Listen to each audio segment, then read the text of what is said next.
Today we're going to be going over to the introduction to Lathe. What we have here in front of us is a brand new Mastercam file, and as we've discussed in the past, the default profile for Mastercam is X, Y, Z, and milling. So by switching to Lathe, we're going to be changing some of the defaults, and as soon as you choose a Lathe post, a couple of different things are going to happen that I want to just point out to you right away. So going into machine, going to Lathe, and selecting default, it's going to load a machine group for Lathe, and we'll notice that down the bottom left hand corner of our view screen we now have D plus and Z. So these are the two axes that we're going to use for Lathe.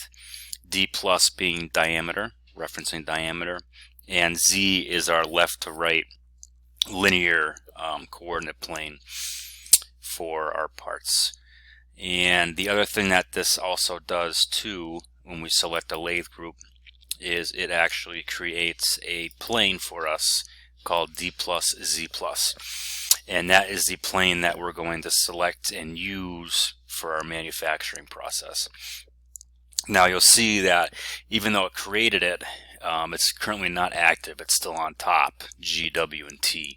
So one of the first things you want to do when you create a new Lathe file is make sure that you go ahead and select it so that the D plus Z plus is 100% selected.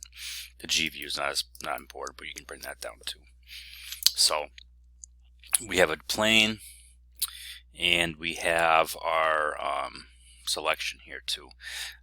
Notice that our gnomon in the center has not changed, okay, but you'll see underneath it as a D plus Z plus tooltip. So this does not change. This is the one that's active, and this is the one you want to pay attention to.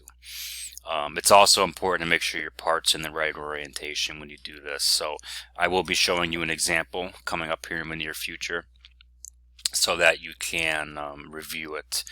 A lot of the stock setup and solid parts are going to be loaded for you in the tutorials, but what I'm going to do is cover how we get to that point in this video so that you will know how to set it up, and you'll be able to reference this for Cam 2 when we start doing our own setups.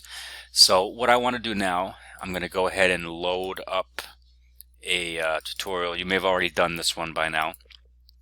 This was our week 9. I'm a little bit farther behind than I'd like to be, so I'm not worried about toolpaths right now, so I'm going to delete those. All we're going to be talking about right now is stock and part setup. So we're going to go ahead and look at our WCS and make sure that's loaded correctly. Under planes, that looks good. Our part orientation is correct. The blue dashed lines here represent the chuck, and the gray dashed lines here represent the stock. So we have a round bar of stock and a chuck. It is a 6-inch piece. We'll be looking at it in a minute. And then here's our solid that we're actually manufacturing, or the geometry we'll be manufacturing here. So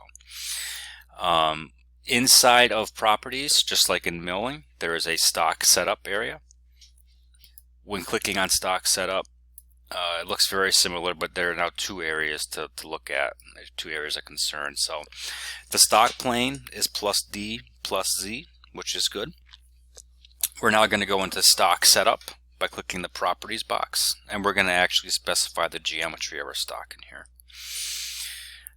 There are two main modes to generate stock. One is margins, and one is just to type in the size you're looking for. You can use margins. It's based off the size of your part. So if you just wanted to have, if you want to take the size of your part plus 100 thousandths, you could actually just type in the margin here. It works for diameter or left and right. This doesn't have a lot of uses for us in our class. Most of the time I'm going to give you a diameter and a length of the blank, and then that's what we're going to be typing in. So for this case, I'm going to turn the margins off and just talk strictly about these three boxes here.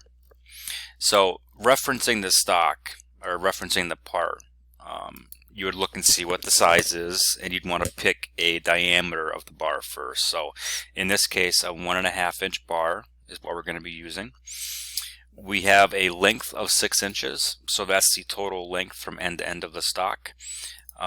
This could be any number of different sizes. It could be a blank, and it could just be a 6-inch piece, or it really could be a a 12-foot bar all the way into the like a part feeder or something, or a bar feeder. So the length itself doesn't really matter a whole hell of a lot, but you do want to pay attention to that because you'll have to use this number for positioning later.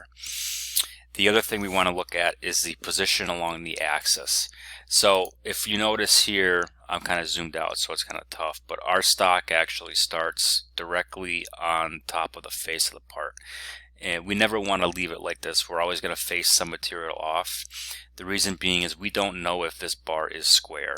Okay, so the first thing we always want to do is face off some amount of material here to clean it up. It could have been cut with a bandsaw that was cutting crooked. It could have done any number of things. So generally speaking, I'm going to want to have at least 30 thousandths. In this case, plus and minus is going to be a direction. So if we put a positive number in here, let me just put a +1 in here just for reference. We put 1 in there. You see how it affects the stock.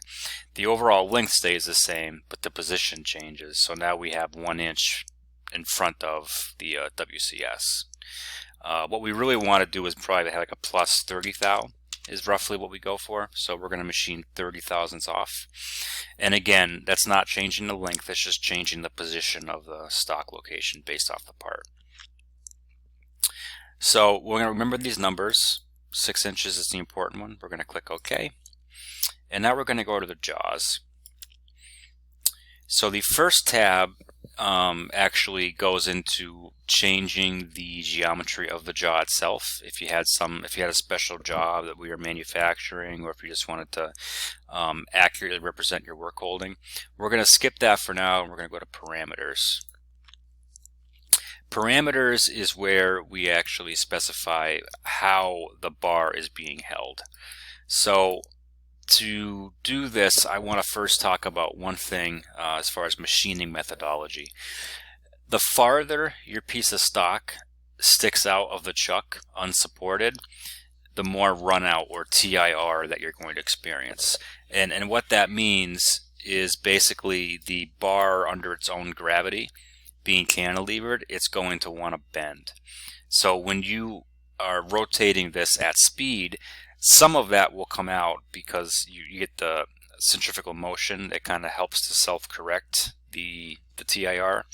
However, when you get to about a 3-to-1 ratio, diameter to length of stick out, you start to see run out at the end of the bar. So moral of the story is you want to choke up on this bar as close as you can. In this case, we're sticking out pretty far, so I'm going to go ahead and show you how we can modify this and kind of tighten this up a little bit. So inside of this area, really the right hand side is the important part. So under position is where we're going to be looking. Now right now we'll see that we have an 1.5 inch diameter position here, and our Z minus 4.5. Now, I always like to say, if you want to see how this is affecting the actual part, zero something out if you want to see the preview and see what it actually does, and that can kind of help you better understand what this does. So a Z negative of -4.5 may mean nothing to you, but let's zero this out and see what happens. I'm going to hit 0 and hit tab. There we go. Oh, okay. So we can now see that the front of the chuck jaw is basically in line with our part face. I know I'm zoomed out a little bit far, but so basically this is a relationship to the WCS, and by putting a negative value in this number here, it's going to push the chuck jaw farther back away from the part. Okay, so that's great to know. So at -4.5, it's all the way at the end of the bar, except for that little 30 thousandths area that we moved. We moved it forward 30 thousandths, so we had this material to face off. Like I was saying, the farther this is sticking out unsupported, we're not showing a center, so right now I'm assuming it's unsupported, the more TIR we're going to get. So what I want to do is I actually want to adjust the Z values so that there's less bar stock sticking out of the chuck. Now, we zeroed it out. We saw what that looks like. if we look at the print, we could probably see what this value is. I think it's about 1.5 inches. So let's just say, all right, let's just go -2 instead to see what that looks like. Okay, so there's still a lot of room here. We really only need about 1/4 inch in the back here for clearance for part off reasons. So there's still a lot of room here for us to adjust. So we could we could actually, we call this throating. We could toss this bar in a little bit farther. Let's go -2.5. Oops, sorry, other way, 2 inches. Still pretty good. 1.5. I think 1.5 looks pretty good. So what we're saying is the front of the, excuse me. So it's important to make sure you use a real number for this Z value. And what I mean by real is that you have something you can actually measure. Right now the stock is sticking out 1.5 inches from the chuck is basically what this means. And your operator is actually going to check that with a scale and set that up for you or for the machine prior to running. So you don't want this to be an oddball number that's not easy to measure. Okay. So this is basically how you would set the stock up for any of your parts. There's 2 groups of this, so you have to specify your real size, and then you need to specify the position of your chuck jaw. Now this is obviously different than what the tutorial has, but this is just something I wanted to walk through with you while we were doing it. So I'm going to click OK.